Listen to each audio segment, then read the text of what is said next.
Hello, everybody. Welcome to another episode of Get Out of Wrap. Today, I'm joined by Contact Center Supremo, founder of the FAB Group, and a good friend of mine, Garry Gormley. Hello, mate. Martin, how are you? Good to be back. Good. It is. Well, it's good to have you back. We were thinking, well, you sang before we recorded, so maybe you could give us a few bars of how are you feeling today? It's the morning's here, sunshine is here. I know it's the afternoon, but yeah, that's sunny disposition is how I'm feeling. You have a sunny disposition. We've spoken a lot of times, haven't we, recently? And we are going to talk about something that we both spotted. It's kind of worked because it was a headline grabber, right? It was about our industry, and the title that they used and the conclusion that they came to was our industry is on the brink of collapse.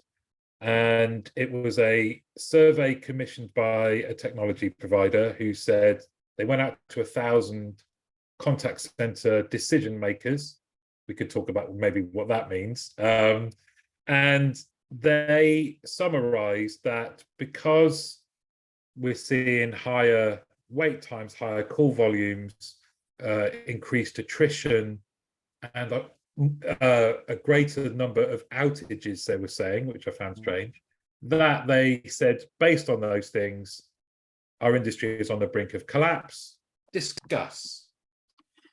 Yeah, I'm totally with you. It's definitely a headline grabber, and it's one of those that's intended to, I suppose, make you read on. And to be fair, I think 1,000 people is a representative sample.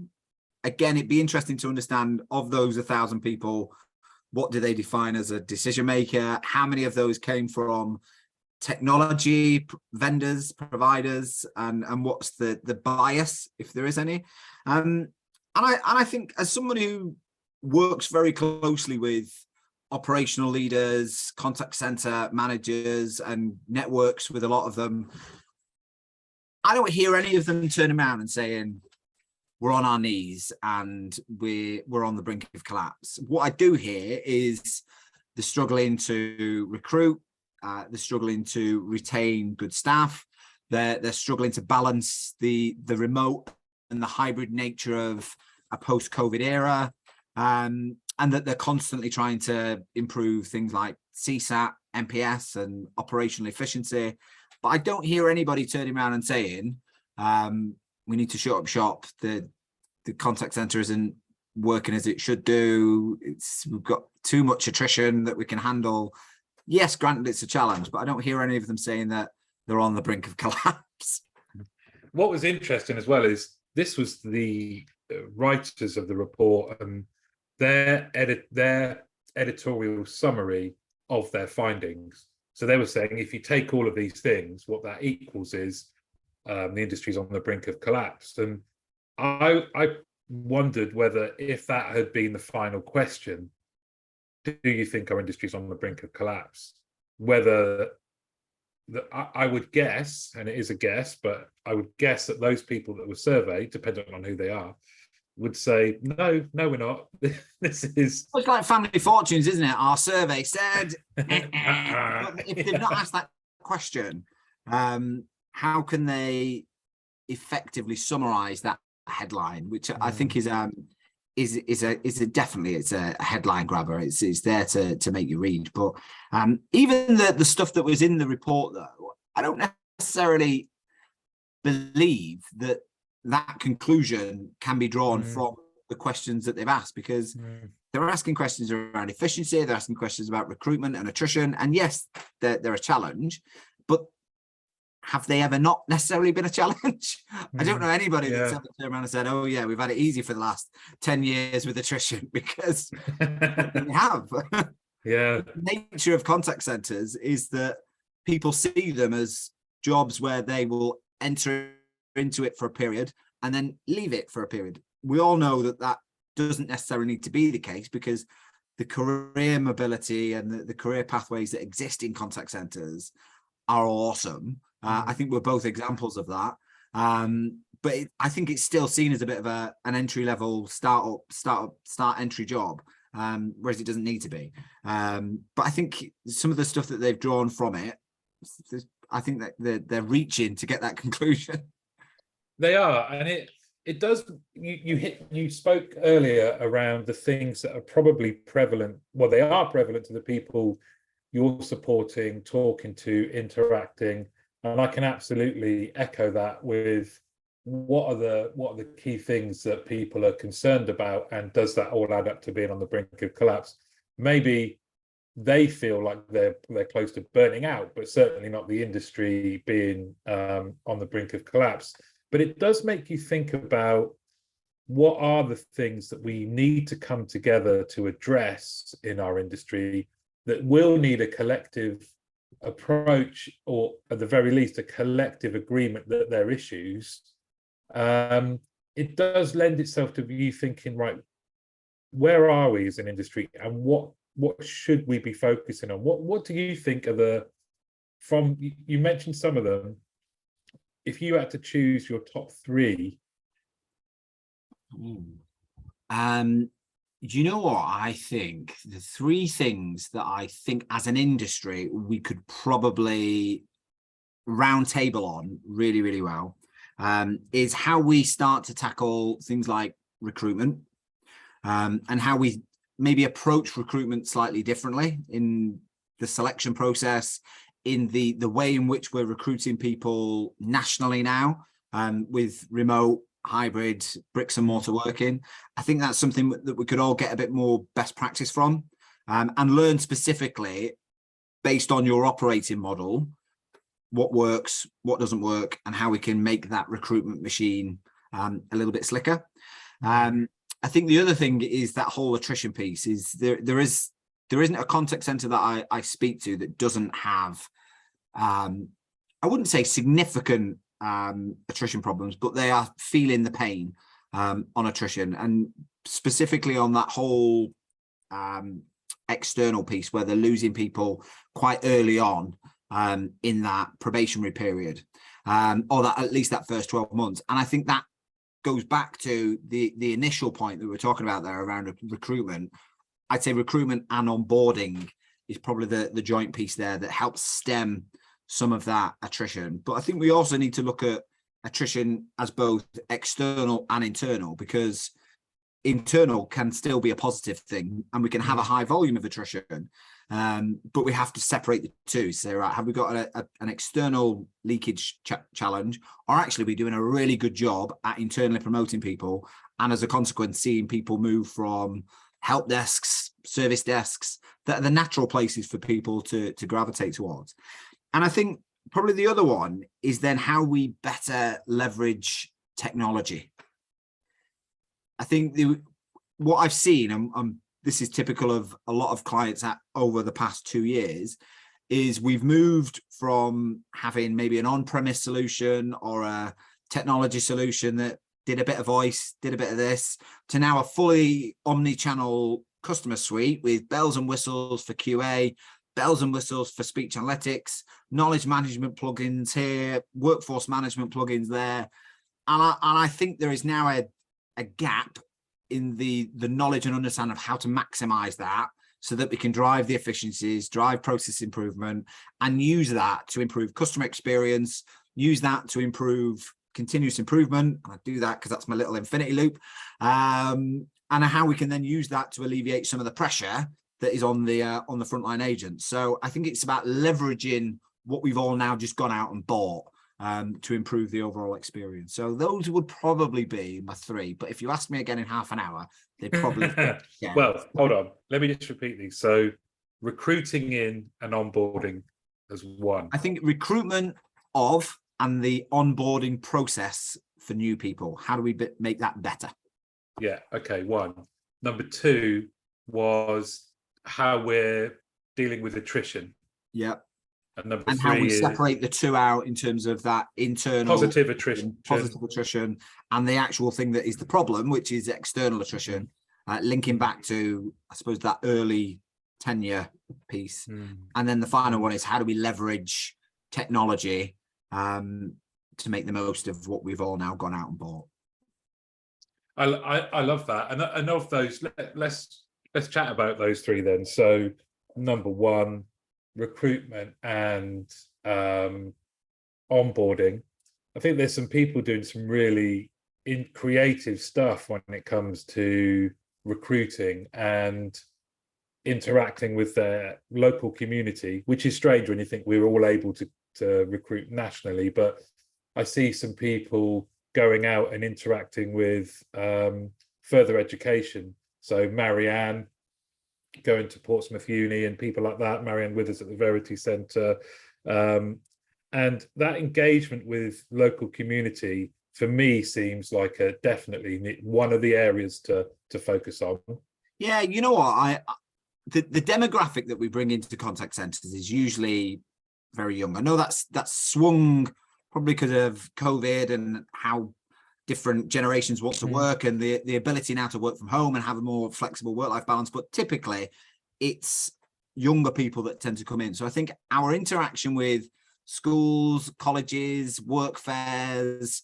I mean, I did some work with a client that was looking at people who were out of work on benefits and how we then skill them up to in customer service to then promote them into positions with outsourcers. I think there's more that can be done with programs like that actually give people the skills whilst they might be out of work, whilst they might be struggling to get a job. We equip them with the relevant skills, and then to actually, right, you've got the brilliant transferable skills of customer service that you can either go and apply that in retail, you can go and apply it in different industries, but actually it's really targeted to contact centers and using those to potentially help bring the skills or bridge the skills gap that might be out there for people like the unemployed. That's really interesting. I love that. It's interesting, isn't it? Because I think we're both very proactive on sharing a positive message about our industry from a recruitment point of view, and you can have a great career. And part of me was always thinking, you hear like these types of reports or an article in the media, and there's some tired go-to kind of memes and tropes and subjects that the media can go to, and you think, if only there was a way that we could give a different story. But maybe I've been looking at it the wrong way, in that it's not media top down, it's community bottom up. Yeah. So each intake or each generational, the people that are coming into the industry for the first time, if they can have a positive perception, or even before they're just considering the industry, that kind of outreach and going out and saying, being prepared to get things thrown at you, as you say, contact center industry is a good place to come and work. Yeah, I mean, what I always used to love doing when I was in the operation and leading a team, when the new intake comes into induction for the first time, I was always really proactive in going into the induction, welcoming to the business, and just telling my stories that started on the phones, got given opportunities in projects and user acceptance testing for new systems, and then finding leadership roles off the back of that, and then growing that, and then bigger teams. And then ultimately, I'm now, as a result of working in contact centers, running my own contact center consultancy and outsourcing business. Now, I didn't say that to the intake at the time because that hadn't actually happened then, but telling them the story of career mobility, and actually, if you want something bad enough, you can make it happen. And actually, the contact center as a career pathway, you've got actuarials, you've got marketing, you've got finance, you've got HR, you've got training, all of those industries that everybody accepts in non-contact center related worlds as, I want to get into training, I want to do that. Nobody thinks about that when they're strapped there with a headset on. And I think it's just been really clear as an industry what mobility they've got, and the salaries that are available as well, because people always associate contact centers with low paid average salary jobs, and actually there's loads of jobs in the contact center that pay very, very well indeed. So you can have a really well-established career that's centered around contact center. And I think, you hit the nail on the head there around that phrase that we all know and love, started on the phones, because when it was bricks and Mortimer, When you were Reeves and I was when it was bricks and mortar, predominant, like 100%, being able to walk around a big contact center, and I can remember going into the HR team and they were sat next to the L&D team, and I would say and this is a 1,000-seat contact center, but 90% just of those two departments were people that had started on the phones, come into both HR and learning and development, and then gone on to get qualifications in those areas. And you make such a good point that entry into something like that, you're getting a stepping stone, you're getting ahead of the game by coming on. Do you think, though, that we still need to do something about the actual role that people on the phones do? Because it's kind of like, look, if you can survive there, like a gladiator type approach, then you can become a trainer and train other gladiators. It's kind of, it's how do we address that one? You know what? It's a difficult one, isn't it? Because I think it gets underestimated, the skills that a contact center agent has, and the experiences that they have to put up with them. When I talk to people and say, right, if you imagine your contact center agent is probably working across 6 different systems, maybe reading a script off one screen. So they've got dual screens. They've got X amount of systems on this one. They've got X amount of that one. They're having to listen to you talk and probably make some notes and then think about what their response is, whilst also thinking, I've got to make sure I can't say this, because that could maybe be leading them or advising them in a way if it's a regulated environment. And at the same time, you're asking them to smile and use emotional intelligence and be delivering really great service. What other role in business asks you to do all of those things and then has the perception that it's an entry-level role? Applaud emoji, because even just one interaction like that is just how you're portraying it. The mental load is high. It's not just one, it's potentially 100 a day continually. And if anyone else in another customer facing industry, in retail, for example, you're not going to have that volume and that complexity with the regularity that you're going to get in a contact center. So you're dead right. It isn't here's a factory line, take this box here and move it over there. It's complex, and we're asking people to do more and more complex stuff, the problem solving and that real customer engagement that often comes with untangling something or providing a different type of solution. It's I think Jimmy Hosang used this phrase, so I can't copyright it, but I think it's he referred to it being cognitive overload. It's a cognitive overload of information that we're asking an agent to do for 7 hours straight, and then we wonder why sometimes they have a bit of a meltdown, and maybe they throw the toys out the pram and don't feel great about doing the job. But we've got to remember that they're doing a difficult job, and I think sometimes the further up you get in the contact center, the further you can be removed from the reality of what a contact center agent does on a day-to-day basis. And I mean, I remember working in the contact center, and they said, why can't they just read the script? When you're getting QA fails, how hard is it to read a script? And I've probably been guilty of saying it myself, if I'm brutally honest. But actually, when you talk about all those things, it's not just about reading the script.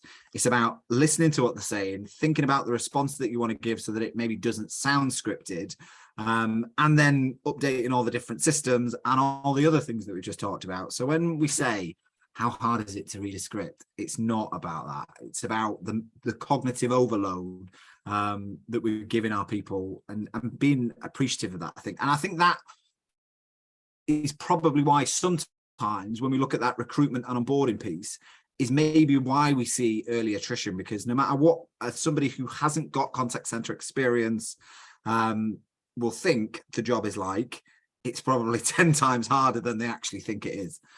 So I think that feeds into what we probably need to be right at the start of the interview process, is really clear, really transparent. And actually, I think we need to put people through the paces. I always say in the contact centers, if you're not asking somebody to do a bit of a telephone role play, then you're missing a trick, because actually you can test their ability to multitask and give them a flavor of the type of activities that they're doing just by strapping a headset onto them and giving them a few things to update, and like, we want you to update these systems and make these notes, and it creates a bit of realism as to what they might do. But I think a lot of people still don't do those role plays because of time and maybe experience, and because they think, oh, maybe it's overkill for a 21, 22 grand entry level job. But you've got to remember, you're asking them to do quite a difficult job.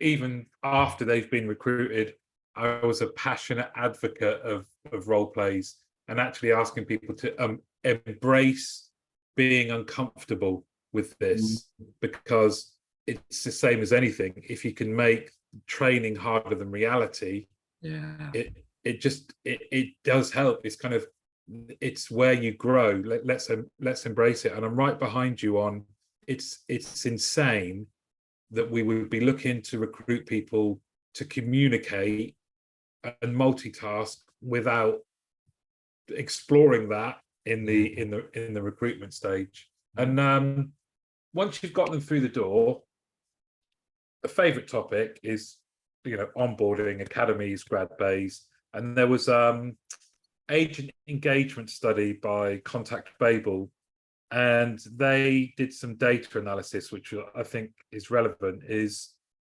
if they found there's about 8 things, or they summarized them as 8 topics, 8 headings, sorry, of what people do on that in onboarding. And if they found a correlation, if a contact center had done 5 of these or more, they had a third better, 30% at least, I think it was. Someone can go and find it. It's available. I'm sure it's the agent engagement study that's been out this summer.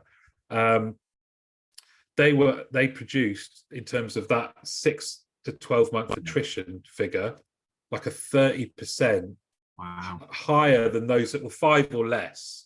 And it's some of the things that one of them that you mentioned that you did is in there, which is a meeting with, exposure to, the opportunity to talk to the SLT or executives was in there. And there were some really, really nice things, kind of, that early, even before you've arrived, some sort of welcome pack, introduction to who your boss is. I mean, people were doing videos, video inductions and video introductions even, and just the things like the nice feely stuff. It's like getting a mug with the company's name on it and stuff. Is like, you want to feel attached to the brand that you join in. So I think those things, what they do is they reaffirm your choice, because each person that joins an organization, they've made a choice to join your organization. So they've chosen you. So we should be really privileged that somebody has made the decision to choose to work for us rather than somebody else. So actually, in sending all those great things out and being a bit more special and treating them special during that onboarding phase, just reaffirms that they've made the right choice. And I think that can only be a good thing. How long were the academies that you were? 2 weeks or 3 weeks or less? Or it links to, I suppose, the complexity of the role, and whether it's an advised, non-advised campaign, and the level of supervisory activity that's required.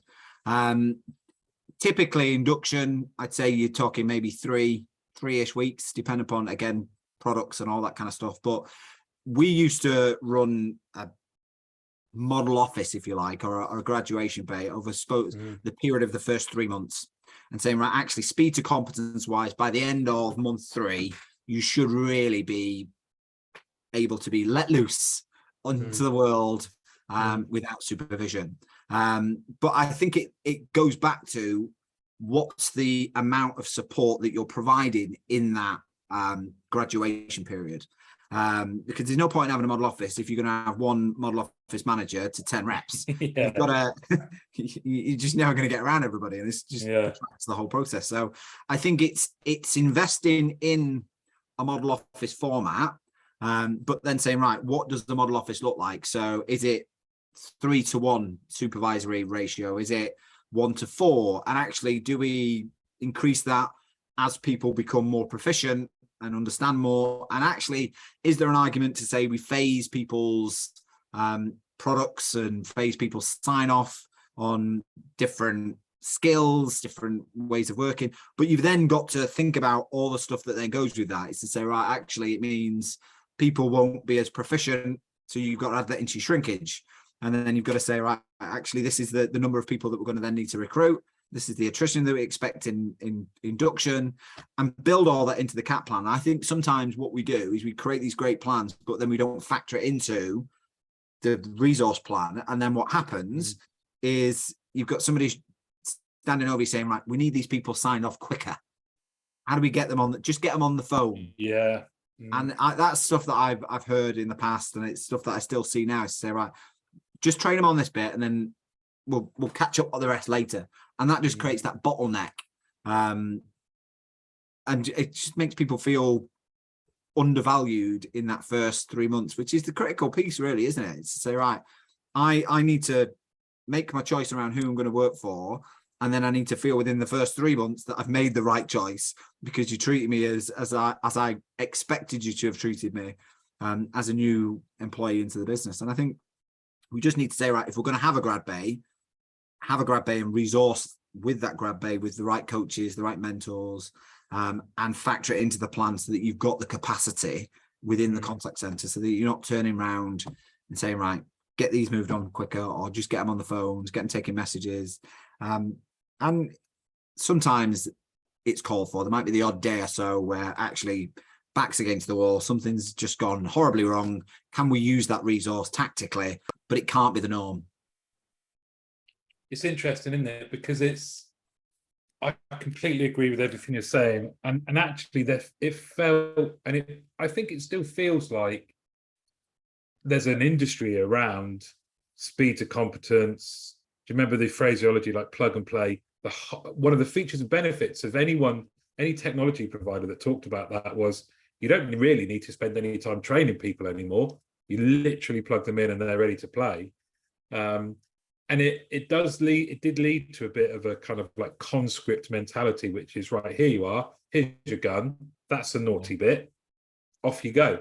Rather than, like you've said, this kind of, I mean, I loved academies and grad bays. I absolutely loved them, because it was the first time where, and again, this took investment and support from senior leaders and it being factored into costs and all that kind of stuff. But when we got there, what it meant was, it's the first time that we've been able to do, we would follow cohorts. So we'd say, right, this is intake 1.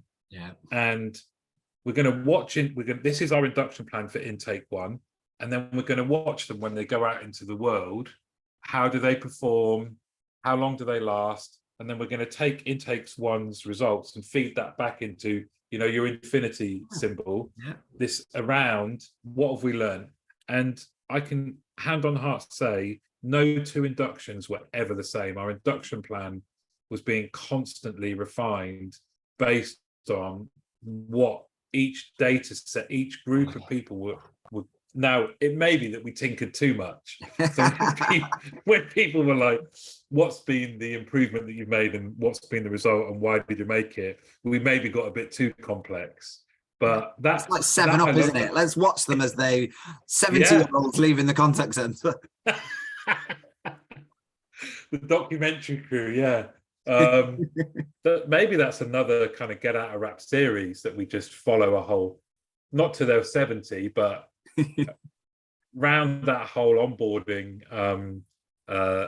experience and process. And I think, do you think we talk, because we talk about the job and becoming competent at the job, but do you think we spend enough time the future state and the visioning and understanding, maybe even developing some of those career pathways at that point?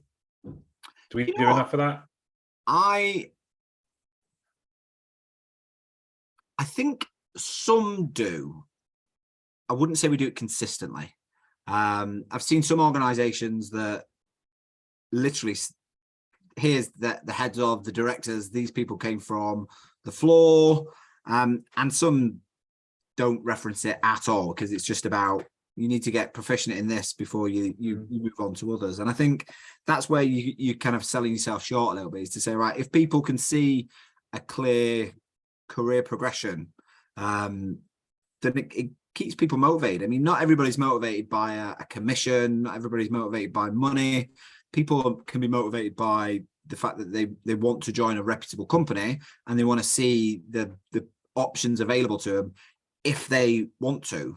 Not everybody wants to progress. I mean, I know telesales people who've been on the phones for like 30 years. It's like, you ever going to move on? No, happy with doing what I'm doing. And that's absolutely fine. We need people like that at the same time. But for people who want to strive to do something different and turn it into a senior level career, then those options should be clearly pointed out to them, because drives people's ambition. Definitely. Okay, so we've solved number one. That's done. Put the world to rights. I don't know about solving it, but you're welcome. Gary's done it for us. Number two, attrition, and you make the key distinction around positive attrition and negative. What are you seeing? Are you seeing anything different at the moment, or is it still? You know what, I'm seeing attrition on the rise. Certainly in some of the centres that I've sat down and looked at capacity plans with and said, right, how is it all forming? And I think the bigger piece is the external attrition. And I don't know whether it's as a consequence of COVID, and people have maybe done a couple of years in the contact centre. Now they've got that opportunity to move into other industries, other sectors. That has a part to play, I suppose. But yeah, definitely seeing some more movement in people's attrition line. It's starting to increase. And I think what typically tends to happen when we face periods like we are now, where we're using the R word, and the economy is becoming a bit more unstable or uncertain, what you tend to see is those that were thinking of leaving now defer that leaving reason. What that creates is potential toxic work cultures where people are staying because they have to stay rather than because they want to stay. So I think as maybe we enter into half two of this year and the uncertainty starts, we probably need to think about, if we suddenly see a stop in our attrition, what's is that as a consequence of something that we've done that's positive, or is it because people are just hedging the bets about what's going to happen? Because ultimately what will then happen is, once it's all hunky-dory again, you'll just see a mass exodus. So it'll be interesting to see how attrition changes over the next 6 months. And then again, in 6 months after that, if we did that as a series, that'd be interesting. Because it's been on the rise. Now that we're seeing more uncertainty in energy, in inflation, in economy, I think it will start to drop again. But with that drop comes behavioural traits that might not be desirable. So it'll be interesting to see what happens. Yeah, you make such a good point. The kind of the hunkering down, right? So let's weather the storm. I'm better to stay where I am than go out right now. I mean, there's a cost of living storm right out there. Are you mental? That is going to manifest it. That's going to come out in other ways. There's going to be, you'd maybe look at absence going up. You'd maybe look at people's mental health dropping, and then and therefore the outcomes, the performance dropping, however you measure it.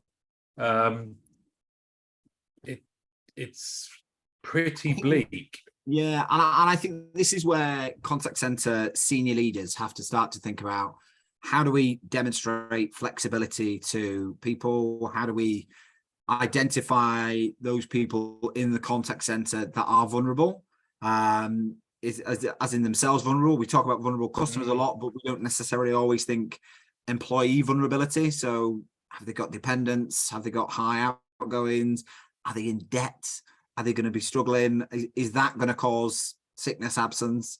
So it's how do we start to create maybe packages for that, or just recognize that, and equip team leaders and people to have those conversations and be comfortable talking about it openly. But then I think it's also saying, right, flexibility in location, salary is generally, we tend to link salary to business performance metrics.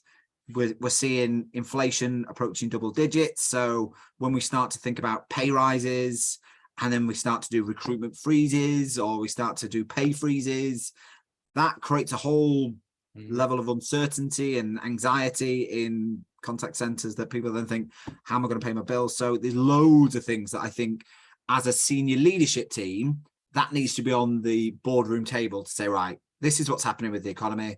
This is what's happening with the stability in the contact center. Are people going to be thinking losing jobs? Are we going to be thinking making redundancies? I mean, I just saw one business local to Manchester, like just go into administration overnight.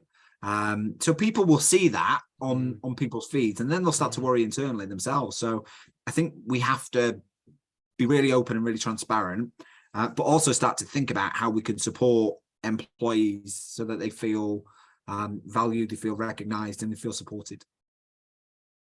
Well, bravo. Yeah, I completely concur. That kind of the support, and when you mentioned that really well in terms of like the ripples, right? So it's people worrying not just about themselves, but their families, their partners, everything. And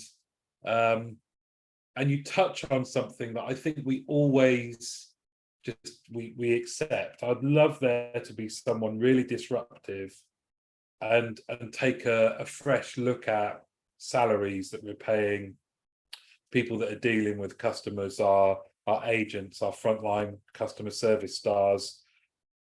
I know that it's a different world, but there was a guy in Silicon Valley who just said, I wanted to he paid everyone in the company. I think it was it's like $70,000.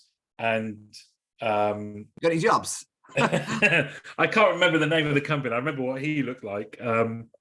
And it was a game changer. They're still going, they're doing really well. It's kind of like the 4-day week, people, the vanguard of just doing something different. And maybe I'm being wildly naive, but to really take it from that cost center to customer engagement center and flipping it on its head and saying, let's pay the people that are gonna drive our customer engagement and therefore ROI, repeat business, they're customer facing experts. Let's pay them a brilliant wage and figure out how we then pay it. I mean, rather don't get me started with what's just been recently published in the news about senior exec salaries in oil companies. I can imagine the frontline agents in their businesses are paid far from the market average. And I can't say that for certain, but I think that the point you're making there is a really interesting one, is to say, right, when we start to think about salaries across all different levels, it's how do you justify the right salary for the right roles? And I think it's a difficult one, because I think sometimes we're led by the market average. Sometimes we're led by our competition. I was speaking to a chap this morning who his centre was offering 25k. Company like BT comes along and offers a much bigger salary. I mean, these guys were in the app development space, but all of a sudden, 7 people overnight decide to go for a job at BT, and you end up putting yourself into a difficult position. But what is the right salary for the role, and what's a fair and equitable salary? And that's the bit that I say, is I want to be able to offer salaries to those that are working in my contact centers as an outsourced business, where they're not necessarily going to have to worry about how they pay the bills, how much is a loaf of bread? But at the same time, every contact center has a P&L. We've got to manage our spend. We've got to manage customers' money at the same time. So it's doing that in the most fair and practical way. But I think the bit that I hear all the time from contact center frontline agents is when there is an inequality in the pay amongst other people. So that's particularly when you say, right, we brought you in 5 years ago and you were here. We're now, because of how the market's changed, we're bringing people in at a higher rate that are doing the exact same job, but we're not going to bring you up to that rate, or we're going to do it in a phased way. That just screams inequality, and that, I think that drives attrition, and that drives cultural and behavioural issues with your team. So I think it's whatever you do, you have to be consistent and you have to apply it consistently. But I think it's going to be a challenge over the next few months, because you've got the October energy cap, you've got the January one, and depending on what happens there, that could be taking up a 30%, 35% of an agent's salary in utilities alone.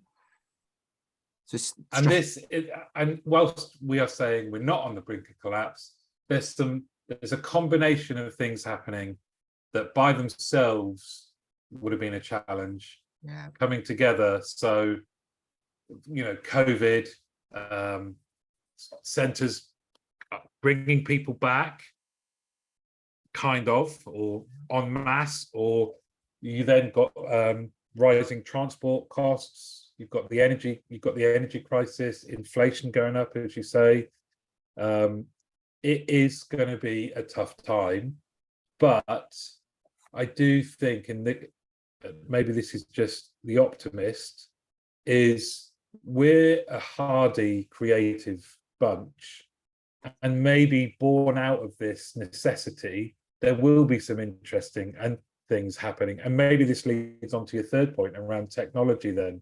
And even if you don't invest in new technology, make sure that you're absolutely squeezing the one you've got.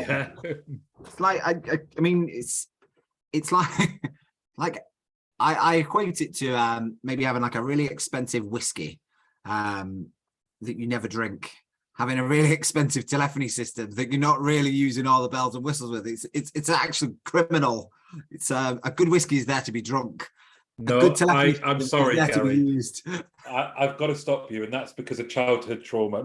My parents were very responsible, but I played football for an adults team when I was like 14, and they were squaddies, and very irresponsibly they got me drunk on whiskey, and ever since then I can't even smell it. So you'll have to use a different maybe like a nice rich gin.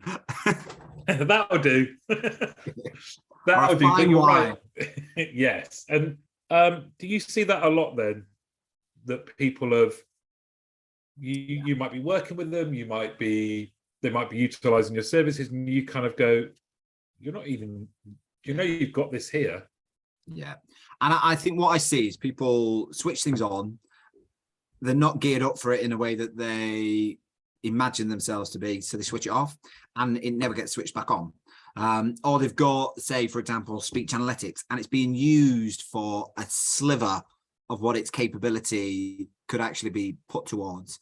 And again, that's like, you can use it to identify demand and then switch off the demand, and then you can use it to improve complaints and customer experience. You can use it for positive reward and recognition, but it just gets used for the basics to say, right, let's identify if there's a advice being given here, let's identify a customer complaint phrase there, and not much more is then done with it. So you have to have strategies for the technology. But I think what's happened is we've bought tech, and we've bought it for the purposes that we needed it for, because we needed to get everybody working from home, remote. So we needed it in the cloud, we needed soft phone, and we've now got web chat, we've got chatbots, we've got speech, we've got a WFM platform, but we're not feeding the forecast in and using it to project what the calls are, or something like that. And that's just this criminal. use it to enhance your experience, but also use it to enhance the people experience and make life easier. So if it's about channeling demand somewhere, if it's about optimizing the IVR so that you're putting self-serve in it, or you're creating more messaging to kind of alleviate some of the demand that comes into the contact center, or you're using a chatbot, configure the chatbot so that it works as it should do, rather than say, oh, nobody likes using chatbots, so we've just left it. That's just a bad chatbot experience. If you have a good one, people might use it.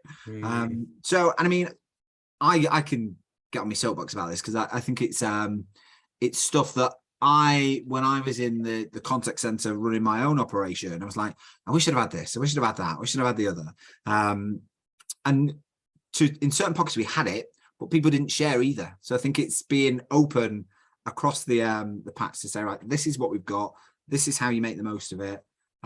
This is the strategy that we've got for using technology to improve the experience of our customers and improve the efficiency and process for our people.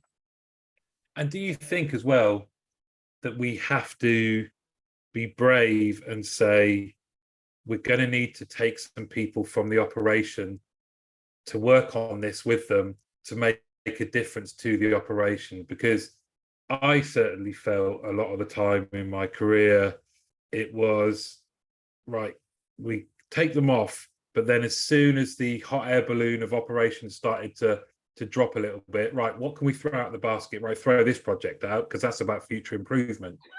Get them back in the operation, and then you just, because we're good at coping and we're good at filling gaps. So, but by doing that, we're not going, take time out. Let's look at our technology. Let's go back to the provider.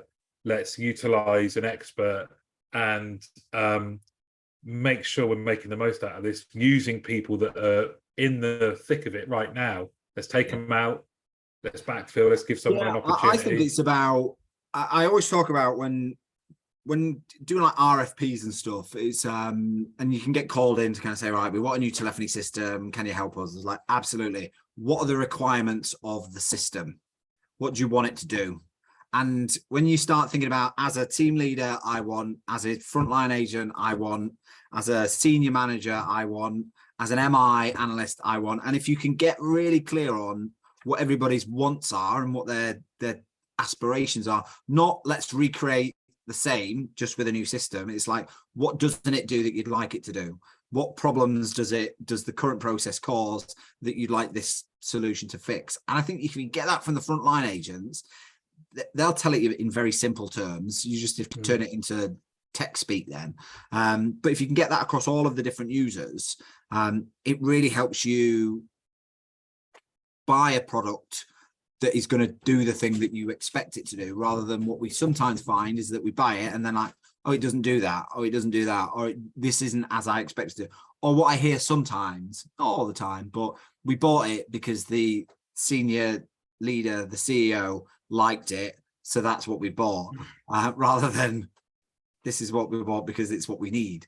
So I think it's getting everybody involved in at an early stage, and then once it's in, proving it to do what it said it should do. I love it. Well, we've nailed that one as well, and let's carry on doing this another time. But for now, Garry, thank you for sharing your expertise. I always find it, you're a lovely guy, but it's always nice to just tap into you. You're excellent at just kind of summarizing it and setting it out in sort of actionable chunks. So thanks very much for sharing that. Thank buddy. you. Stroke my ego. You pay me later. It's because of your singing voice as well. I mean, that's something to behold. Maybe you could sing us out. What was it that I sang right at the start? What was it? For some reason, I've only got Annie in my head now. The sun will come out tomorrow. That'll do. Well, that wasn't the sun will come out tomorrow. Bye-bye, everyone. Thank you very much for inviting me along, and bye-bye, everyone.